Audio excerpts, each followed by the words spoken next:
చూస్ country delight, live better. ఇప్పుడే country delight app ని download చేసుకోండి.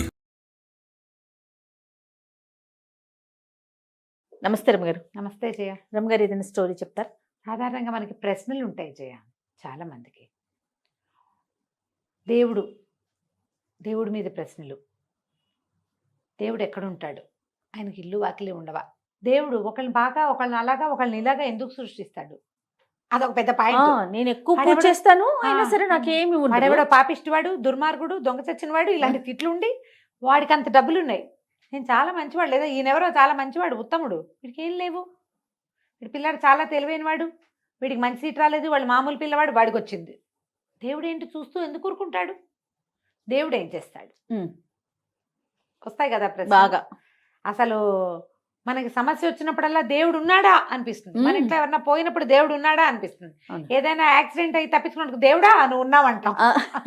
నీ వల్ల ఈ మాత్రం అయింది, లేకపోతే పోయేవాళ్ళం అనుకుంటాం. దేవుడు ఉన్నాడా అన్న ప్రశ్నకి సమాధానం మన దగ్గరే ఉంటుంది. ఇలాంటి ఒక విచిత్రమైన 3 ప్రశ్నలు ఉన్న కథ ఒకటి చెప్తాను నేను.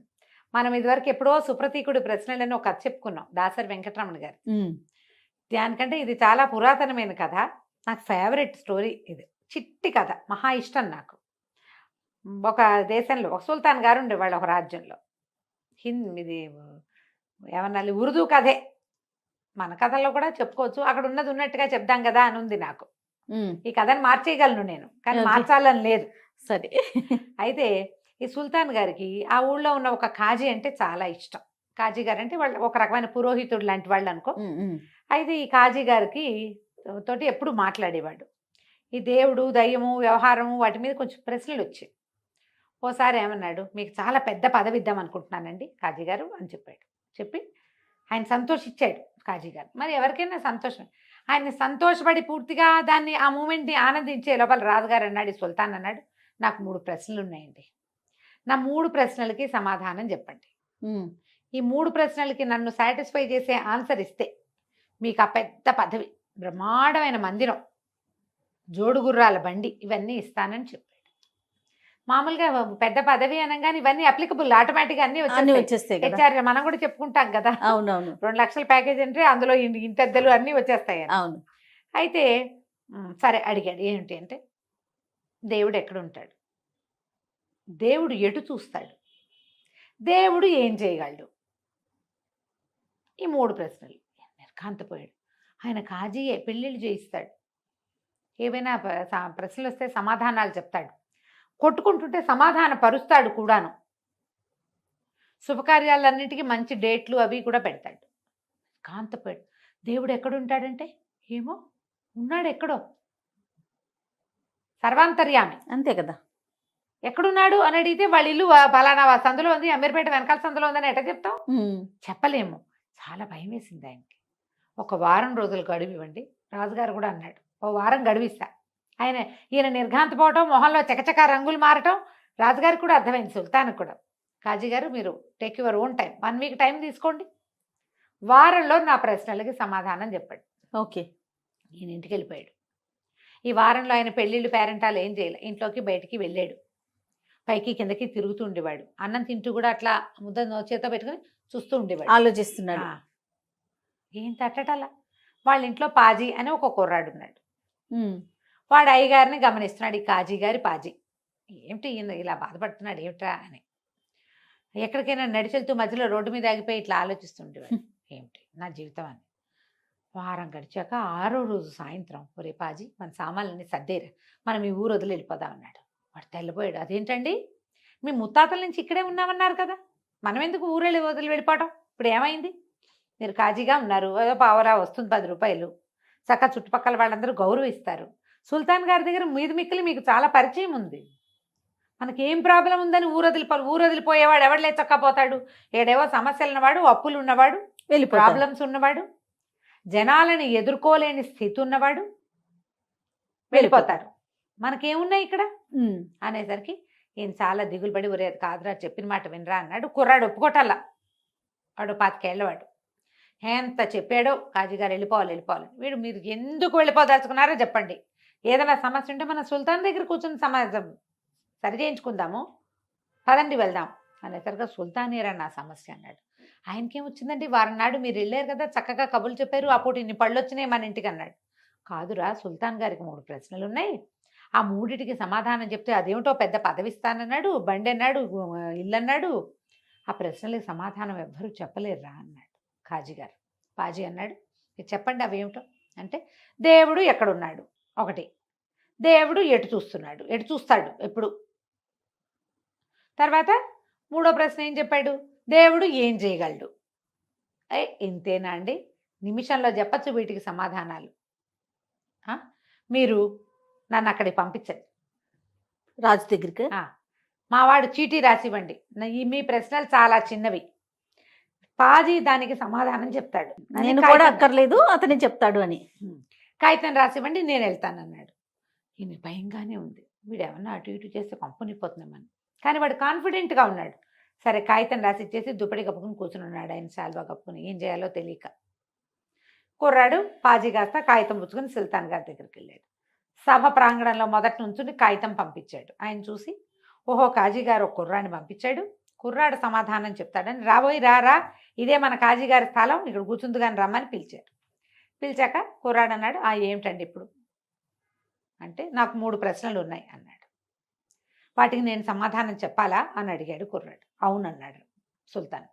సరే, నేను సమాధానం చెప్పేవాడిని నేనైతే, నేను చెప్పేవాడిని అయితే నేను గురువు, మీరు వింటారు కదా, మీరు శిష్యులు, కాబట్టి మీ ప్లేస్లో నన్ను కూర్చోబెట్టండి, నా ప్లేస్లో మీరు కూర్చోండి అన్నాడు.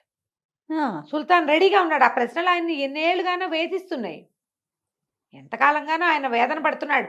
ఏమిటి ఈ దేవుడు ఎక్కడ ఉంటాడు, ఏం చేస్తాడు, ఏమిటి సంగతి. ఈ కుర్రాన్ని తీసుకెళ్లి పాజీని సింహాసనం మీద కూర్చోబెట్టారు, తక్టు మీద. వాడు చక్కగా మడకాళ్ళు వేసుకుని కూర్చున్నాడు. ఈయన పోయి కాజీ గారు కూర్చునే చోట కూర్చున్నాడు.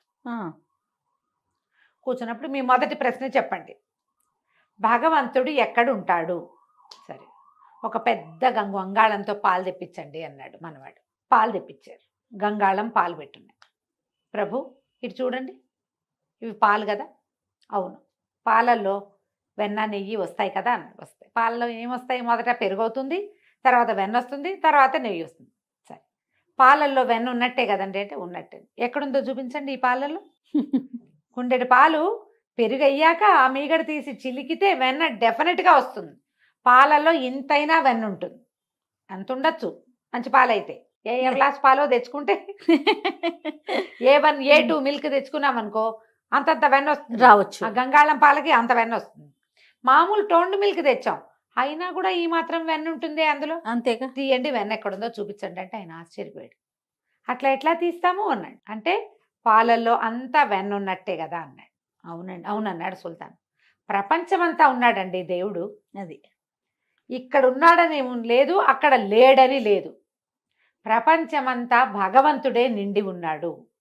భగవంతుడిని జగత్ చిద్విలాసం ఉంది కాబట్టే ప్రాణులున్నాయి, గాలుంది, నీళ్లున్నాయి, నిప్పు భూమి ఆకాశము ఉన్నాయి. భూమి ఆకాశాలు ఉన్న ప్రతి చోట భగవంతుడు ఉన్నట్టే. బ్యారన్ ల్యాండ్స్ ఏమీ ఉండని ఊసర క్షేత్రంలో కూడా ఒక చిన్న గింజ మొలకెత్తుతుంది, రావి చెట్లు వస్తాయి, జీవం ఉంది అంటే భగవంతుడు. బాగుంది, సంతోషించాడు ఆయన. భలే బాగా చెప్పేవన్నాడు. సరే, ఇప్పుడు 2వ ప్రశ్న, ఆయన ఇటు చూస్తున్నాడు, భగవంతుడు ఎటు చూస్తాడు. సరే, ఒక దీపం తెప్పించండి. ఒక చక్క ప్రమిద తెప్పించారు. మొత్తం సభా ప్రాంగణం మొత్తం కిటికీలు వేసేసేయండి అన్నాడు. కింద పైన కిటికీలు వేసేసి పరదాలు లాగేశారు. చీకటిగా అయిపోయింది. ఇప్పుడు దీపం ప్రజ్వలంగా వెలుగుతోంది. కుర్రాడు అడిగారు, ఈ దీపం ఎటువైపు చూస్తోంది. ఒక దీపం పెడితే దీపం ఎటువైపు చూస్తుంది, మొత్తం భగవంతుడు అన్ని దిక్కులా చూస్తాడు దీపంలాగా. మనం దీపం పెట్టి ఇది ఇటే చూడాలని మనం అలా చేయదు, అది అన్ని వైపులా దాని వెలుగు వస్తుంది. అట్లాగే భగవంతుడు అన్ని దిక్కులకి చూస్తాడు. సాటిస్ఫైడ్. 3వ ప్రశ్న, దేవుడు ఏం చేయగలడు. అయ్యా మీరు ఒక్క పని చేయండి, మా కాజీ గారిని పిలిపించండి అంటే కాజీ గారు వచ్చారు. ఇంటికి వెళ్ళి పిలుచుకొచ్చారు. ఆయన వణుక్కుంటూ వచ్చాడు, కొంప ముంచేశాడు మనవాడు, ఏదో అయిపోయింది అని. అప్పుడు ఈయన ఏం చేశాడు, ఈయనకి రాజుగారేమో కాజీ కూర్చునే ప్లేస్లో కూర్చున్నాడు. మరి ఇప్పుడు వచ్చిన కాజీ గారికి ప్లేస్ ఇవ్వాలి కదా. ఆ చివర ఆస్థానంలో చివర 2 కుర్చీలు ఖాళీగా ఉంటే ఓ కుర్చీలో కూర్చోబెట్టారు.